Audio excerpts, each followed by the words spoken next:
I'm Alana Griffith, and I'm an artist with Milwaukee Ballet.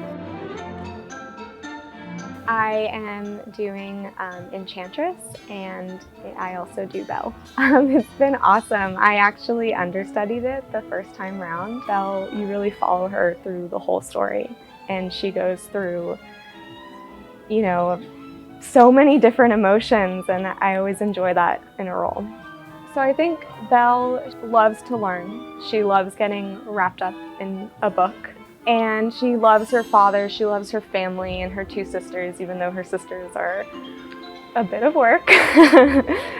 She kind of puts herself in this situation where she's kidnapped by the beast, basically, and there's nothing the father can do.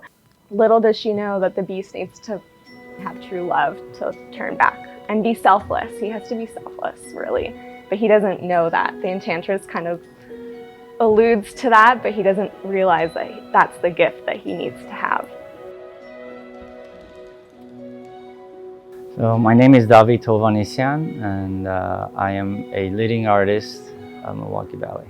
Last time I did the prince who transforms into the beast, and now I am doing the beast. Completely different. Because doing the prince, he was just this, guy who controlled everything and his power and this arrogant, he's still arrogant as a beast as well, but as he transforms into the beast, he becomes this animal. It's really fun to play a beast, I love playing this sort of characters that have power, but also they're kind of animalistic. The one part is going to be challenging is the when he kind of gets wrapped up in the vines. It just comes out of the wall and we're wrapped around it. It's like a snake. So we have to control where he goes, which part of the body, so we don't overdo it or wrapped up in the wrong place and we get stuck. So every part of that is going to be choreographed, which is going to be hardest one. So acting, you want to get involved and we want it to make it look really dramatic, but taking a step back and thinking before every action is what I find so special about these productions that we do at Milwaukee Ballet, where we're really telling a story. There's two pas de deux that I really enjoy, and we call it the rose pas de deux, where Beast presents this rose to Belle. He keeps trying to give her tokens of affection, and she doesn't want any of them, but roses are really important to Belle. In the first act, her father gives her one, and he kind of says, here's the rose, and you can go back home to your family. Well, she helps him to transform to be a better person, which is a nice and caring and loving prince. So from bad to good, but in between, he has to undergo this journey as a beast.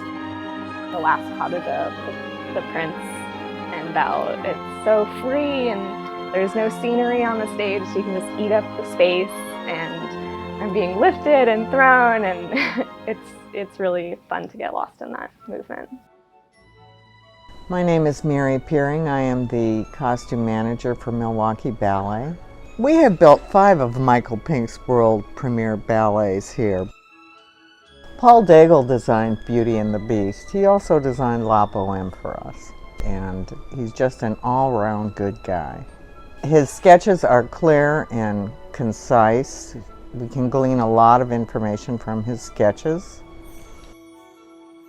8 people worked on Beauty and the Beast. We had people making patterns, people sewing, people dyeing, people painting. It can take anywhere between 3 days to make a costume to 3 weeks. So for one person working on it 3 weeks, that's 40 hours times 3 times 90 costumes. It can be a quite time-consuming project. Most interesting for me was the gargoyles. Those were sort of the model to set up for how the Beast's bodysuit got done.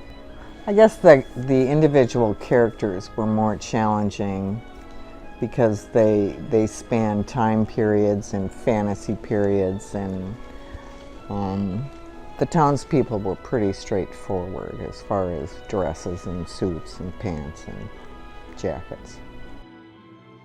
The contrasts in colors in the production pulls your focus a little bit from the sad kind of colors of the town and the orphans versus the colorful court and storybook characters. So there is quite a nice visual contrast going on. Well, the statues are really interesting. That whole scene with the hands and the gloves and the statues and his castle, probably visually is most interesting to me. Another part that's very fun are the storybook characters with Little Red Riding Hood and the little pigs, and that's all very cute. The kids are always really excited when they come in for fittings and see what they're gonna wear. The little Pied Piper kids were very cute. The pigs and Little Red Riding Hood, all very cute, and they were all very excited to try on their costume. It's one of my favorite scenes, and it's just so uplifting. Just being in those rehearsals with the kids, it's always fun because you know how much it means to them to be in one of Milwaukee Ballet's performances. I think everyone enjoys the story of Beating the Beast. I know it's a movie that I watched over and over again as a kid, and of course Michael brings his own element and the story isn't exactly the same, but I think visually this production is amazing with the sets, and everything works so intricately with the music as well. For the kids, it's going to be like a fairy tale story. For the adults, I think they're going to appreciate how we do things, and it's not just tutus and hopping on point. The ballet could be in a variety of ways. You know, this is the type of stuff that we love to do, dancing and acting in these big productions where everyone is so involved. I think if you just want to get lost in the story, it's going to be a great night for anyone.